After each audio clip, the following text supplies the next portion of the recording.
Українці століттями билися хоробро, і це правда. Про нас завжди говорили: відчайдушні, нескорені, готові стояти до кінця. Але якщо поставити одне єдине, дуже просте запитання, скільки разів ми справді вигравали? Відповідь стає набагато складнішою. Нам дуже добре вдавалося пояснювати поразки, зраду, обставини, перевагу ворога, історичну неминучість. Але значно рідше ми говорили про інше, які рішення нам потрібно було приймати, щоби ми з вами могли перемогти. Це не випадковість, це не риса характеру і точно не брак героїзму.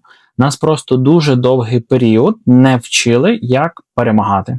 Подивіться, як у нас прийнято говорити про поразки. Не про конкретні битви, а загалом про невдачу як, власне, саме явище. Ми майже ніколи не починаємо з результату, ми починаємо з наміру. З того, як сильно ми хотіли, з того, як чесно боролися, з того, скільки ми з вами заплатили колись. І це звучить гідно, але тут, власне, і є закладена пастка. Бо в цій логіці поразка перестає бути проблемою, яку треба розібрати. Вона стає історією, яку треба правильно розповісти. Ми кажемо, нас було менше, проти нас були сильніші, ми не могли інакше. Це була історична неминучість. І майже ніколи не ставимо інше питання, а які рішення були прийняті колись неправильно? Бо це питання одразу вимагає відповідальності, не моральної, а власне практичної, не співчуття, але аналізу. У нашій традиції значно безпечніше говорити про жертовність, ніж про помилки управління, про героїв, ніж про системи, про зраду, ніж про прорахунок. Так формується дуже зручний спосіб мислення. Поразка завжди має зовнішню причину. Тобто винні не ми, а завжди хтось винний інакше. Ворог, обставини, зрада, час, географія, просто не повезло, просто так сталося, і так далі, і так далі. А значить, відповідальність завжди не тут, завжди не на нас. Зверніть увагу, як часто ми говоримо: ми не програли, нас зламали. Ми не програли, нас зрадили. Ми не програли, просто так склалося. Це психологічно зрозуміло, але історично це є абсолютною катастрофою. Бо там, де поразка не визнається поразкою, там немає підстав для навчання. У такій логіці перемога виглядає не як результат планування, а як щось майже містичне. Тобто так само просто пощастило. Як диво, як подарунок, просто як щасливий збіг. А якщо перемога – це диво, то до неї не готуються системно, її просто очікують або просто сподіваються. Саме тому у нас так багато історій, де поразка описана докладно, емоційно, з іменами, піснями, символами, але так мало історій, де чесно розібрано, чому, власне, ми з вами колись програли. Не чому нас зламали, а саме чому ми не змогли довести боротьбу до кінцевого результату. І з часом це формує ще одну небезпечну річ. Поразка починає сприйматися як якийсь певний природній стан, не як виняток, не як тимчасовий етап, а як щось майже звичне. Мовляв, так, у нас завжди так було, так склалося історично, такі вже ми є, які є. Це дуже зручне пояснення і дуже одночасно воно і руйнівним. Бо в ньому немає місця для питання, а що потрібно змінити, щоб ми з вами вигравали. Є лише наратив, у якому головне вистояти, а не, власне, перемогти. Пережити, а не змінити баланс сил. Отут хотів би зупинити вашу увагу, власне, головне вистояти, а не перемогти. Дуже сучасна аналогія з нашою зараз сучасною війною, де нам всюди транслюється такий певний наратив, що нам потрібно протриматися, вистояти на один день довше, чим ворог. Власне, це майже всю нашу історію, воно аналогічний наратив і, власне, в мислення народу, населення він закладався. Пережити, а не змінити баланс сил. І саме з цього моменту поразка перестає бути якимось певним викликом, вона стає частиною ідентичності. Не тому, що ми слабкі, а тому, що нас роками привчали сприймати поразку як морально прийнятну. А тепер важливий момент. Ця логіка не народилася сама, вона не виросла з характеру, її дуже послідовно формували і починали не з політики, не з армії, а з того, як нам розповідали історію в школі. Якщо поразка з часом стала для нас нормою, то питання не в тому, чому ми програвали, питання в тому, де саме нас до цього привчали. І відповідь тут набагато простіша, ніж здається на перший погляд, у школі. Не в конкретних учителях, не в конкретних підручниках, а в самій логіці того, що нам розповідали про нашу історію. А згадайте, як виглядали уроки. Ми добре пам'ятаємо дати, імена героїв, назви битв, але дуже рідко пам'ятаємо одне – які рішення там приймались і хто за них в той час відповідав. Історія подавалася як певний ланцюг подій, які ви тягнете з одного століття в друге, а не як процес вибору. Нам показували наслідки, але майже ніколи нам не показували альтернативи. Тобто ми з вами не вивчали альтернативну історію, що от сталося, такі-то були проблеми, такі-то до цього щось призвело, зробили висновки і відповідно спробували щось змінити в наступних роках. У підручниках було дуже багато героїзму і дуже мало управління, багато емоцій і майже ніколи не було логіки рішень. Поразки описувалися так, ніби вони сталися самі просто по собі. Ніби в них не було конкретних причин, окрім просто зовнішніх факторів. Ворог переміг, ми були слабші, героїчно билися, так сталося. Завжди хтось інший. Імперія, ворог, обставини, зрада і майже ніколи помилки планування, конфлікти всередині, відсутність координації, небажання брати відповідальність за, власне, результат. Так формується дуже важливий шаблон мислення. Ми звикаємо до того, що історія – це не про рішення, а просто про долю. Так судилося, так відведено, так доля розпорядилася, вирішила, і воно так сталося. Про те, що так сталося, про те, що інакше бути не могло, про те, що ми зробили все абсолютно від нас можливе. Навіть якщо ніхто не пояснює, що саме було тоді можливо. У цій моделі історія не вчить перемагати, вона вчить переживати поразку. І це дуже зручно, бо коли поразка подається як щось таке певне неминуче явище, питання відповідальності автоматично зникає саме собою. Тобто ми зробили все, що могли, ми нічого з цим не могли зробити, так сталося, так склалось і на цьому все. Нам не потрібно думати, як будувати ефективні структури, не потрібно аналізувати помилки, не потрібно ставити незручні запитання. Достатньо просто співчувати, пишатися і пам'ятати. Саме тому в шкільній історії так мало уваги приділялося перемогам як результату системної роботи і так багато жертовності як моральній цінності. Ми вчилися співпереживати минулому, але не вчилися мислити категоріями результату. І це не було випадковістю. Така подача історії ідеально підходила для систем, яким не потрібні суб'єкти. Імперіям невигідно, щоб люди бачили себе тими, хто може впливати на хід подій. Набагато небезпечніше, коли вони, власне, бачать себе жертвами історії. Це максимально безпечне поле, власне, для імперії. Героїчними, гідними, але, на жаль, пасивними. Саме тому історія подавалася як трагедія, а не як аналіз, як пам'ять, а не як інструкція.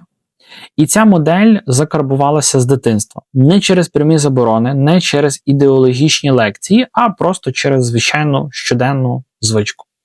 Звичку сприймати поразку як щось природнє, а перемогу просто як виняток. Але школа була лише початком, бо коли ця логіка виходила за межі підручників, вона починала працювати вже в реальній історії. І ось один із найяскравіших прикладів цього – події початку ХХ століття, коли шанс був, ресурс був, а культури перемоги, на жаль, ще не було. Коли ми говоримо про Українську Народну Республіку, розмова майже завжди починається з одного і того самого. З героїзму, з жертовності, з того, що шанс був, але обставини були сильніші. І все це є, звичайно, беззаперечною правдою, але не вся це правда. Бо якщо подивитися на УНР не як на символ, а як на проєкт держави, вилазить дуже незручна річ. Проблемою була не відсутність людей, готових боротися. Проблемою була відсутність культури результату. УНР народжується як ідея дуже швидко, але як система майже не встигає сформуватися. Рішення приймається емоційно, частково ситуативно, без чіткого розуміння, хто за що відповідає і що буде далі. Політика переважає над управлінням, дискусії над виконанням, принципи над контролем. Це не зрада, це відсутність досвіду державності, як практики, а не як просто якоїсь чергової мрії.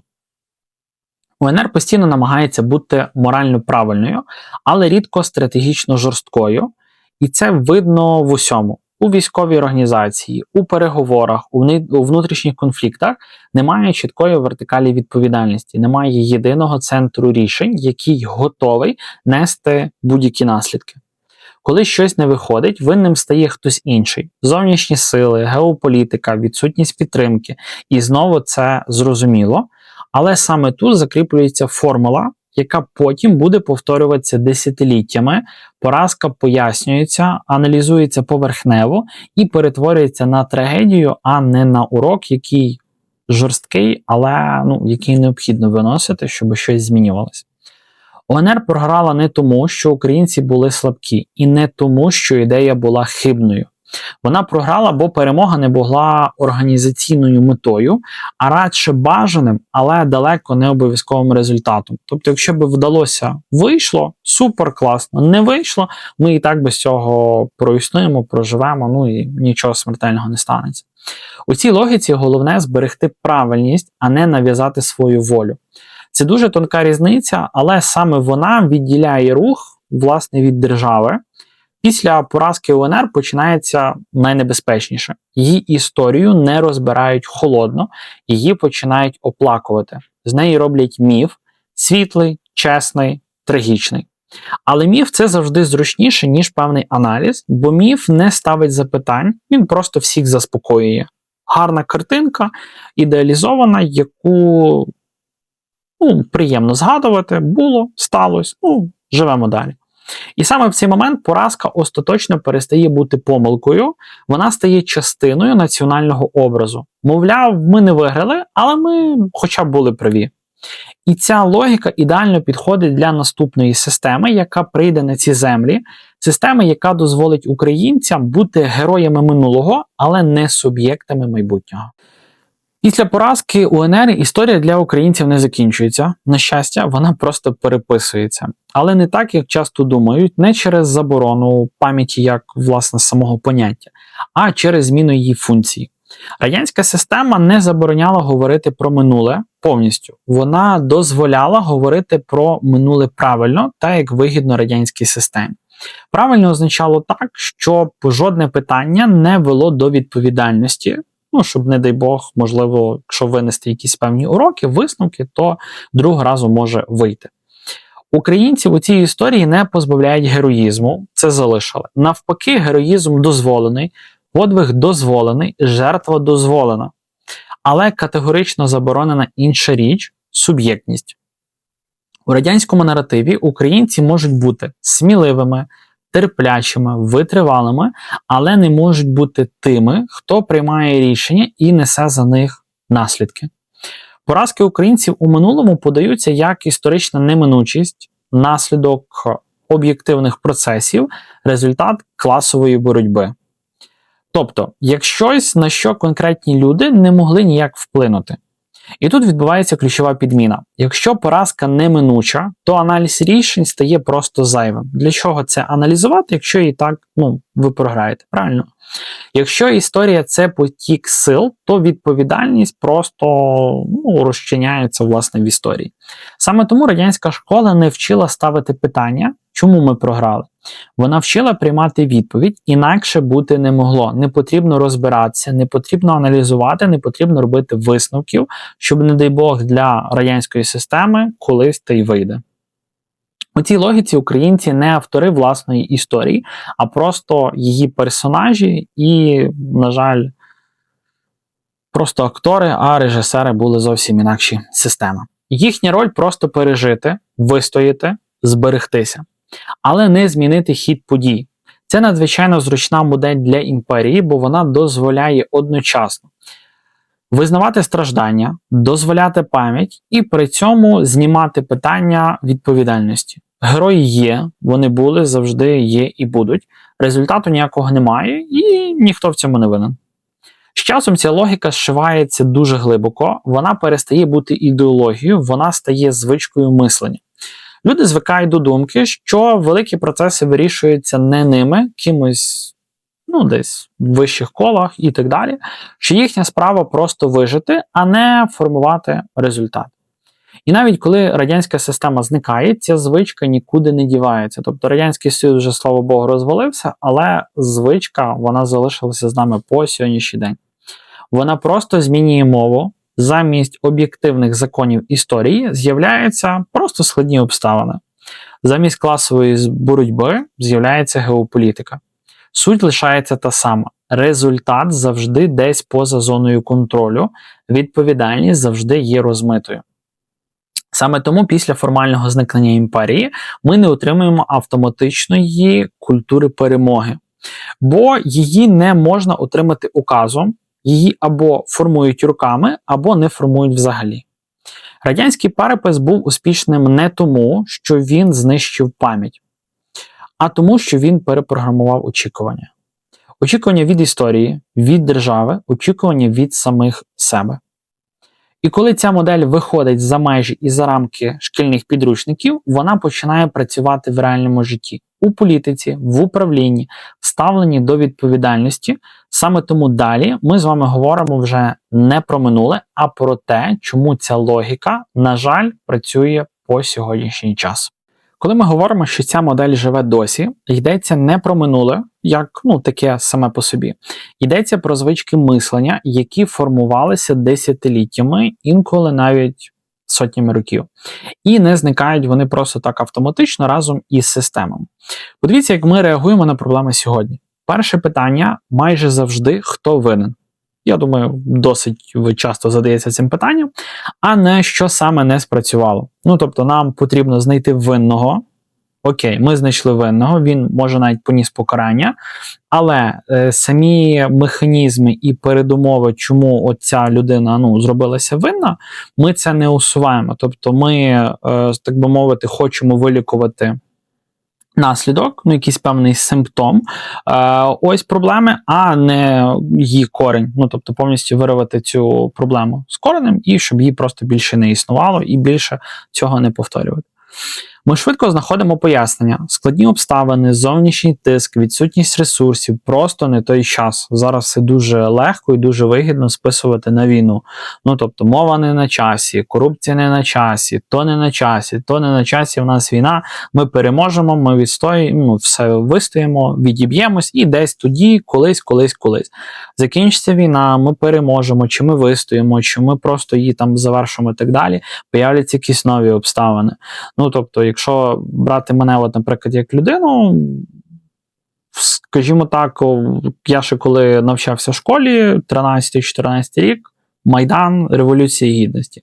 До того просто я вже це усвідомлено не пам'ятаю, була помаранчева революція, так далі.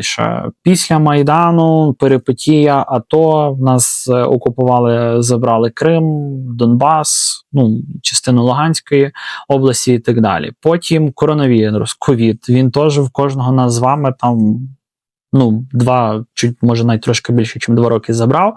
Після цього в нас повномасштабна війна, не дай Бог, ще щось нове буде і так далі, і так далі. І протягом вашого життя і взагалі протягом циклу існування планети, любої країни, тобто весь час якісь є події, які на це, власне, впливають. Ще теж не згадав фінансову кризу 2008 року і так далі, і так далі, і так далі. Тобто завжди будуть якісь процеси, на які легко і вигідно дуже списати, що винен коронавірус, винна війна, то-то і так далі.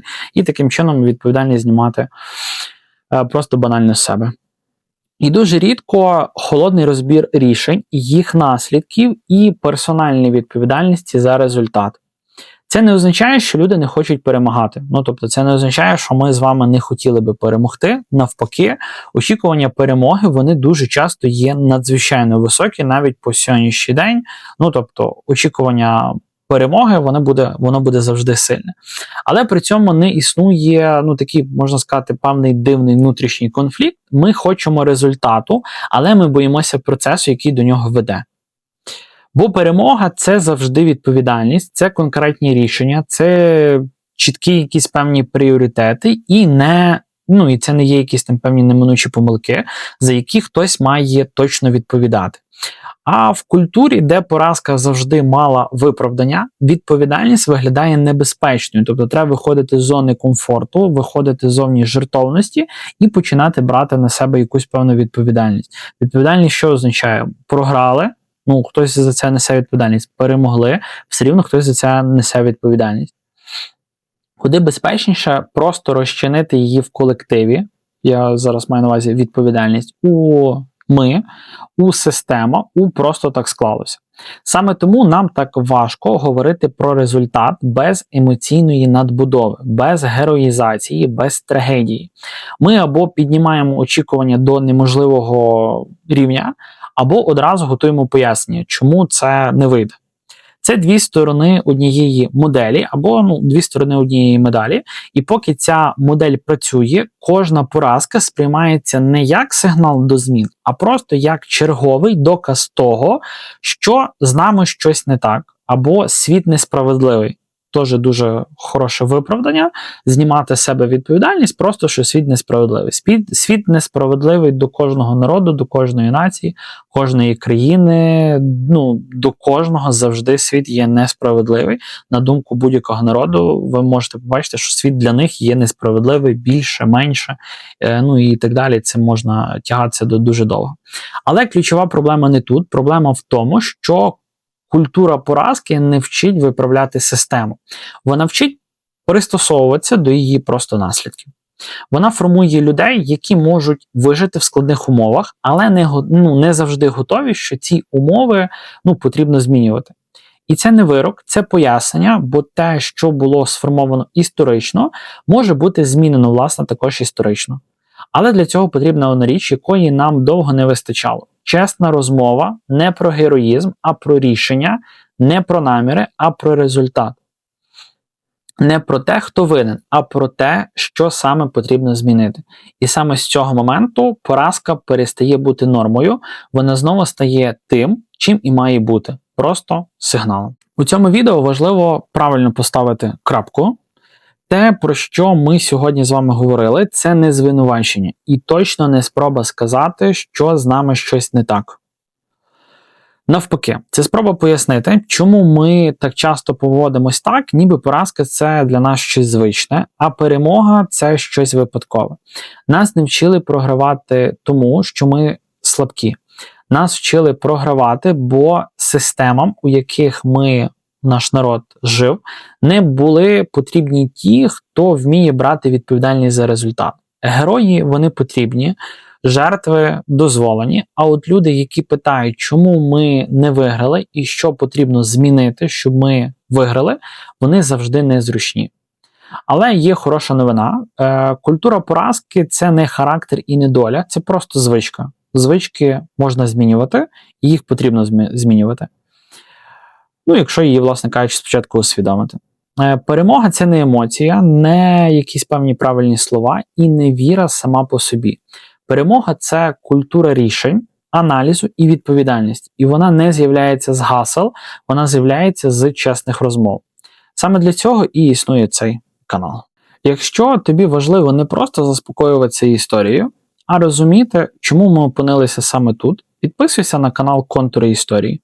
Я роблю всі ці відео самостійно, без редакцій, без, на жаль, інколи якихось певних грантів. І якщо ти хочеш підтримати розвиток каналу, мене як автора, під цим відео є всі актуальні реквізити, також тут в лівому та в правому верхніх кутах будуть QR-коди, за якими можна підтримати дану ідею, дану справу.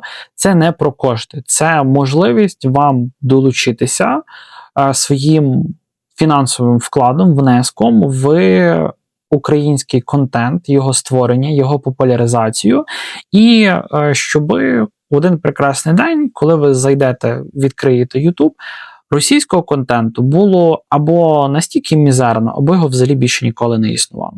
Тому підписуйтесь на канал, ставте вподобайку даному відео, обов'язково залишіть коментар, які у вас, можливо, ідеї, думки, заперечення виникли від перегляду даного відео. В наступному випуску ми поговоримо про зовсім інакшу, також дуже складну тему, чому відповідальність у нас так часто здається чужою і як це пов'язано з історією держави. Якщо ви додивилися це відео до кінця, вам не байдуже, а це є найважливіше. Побачимось з вами у наступних відео.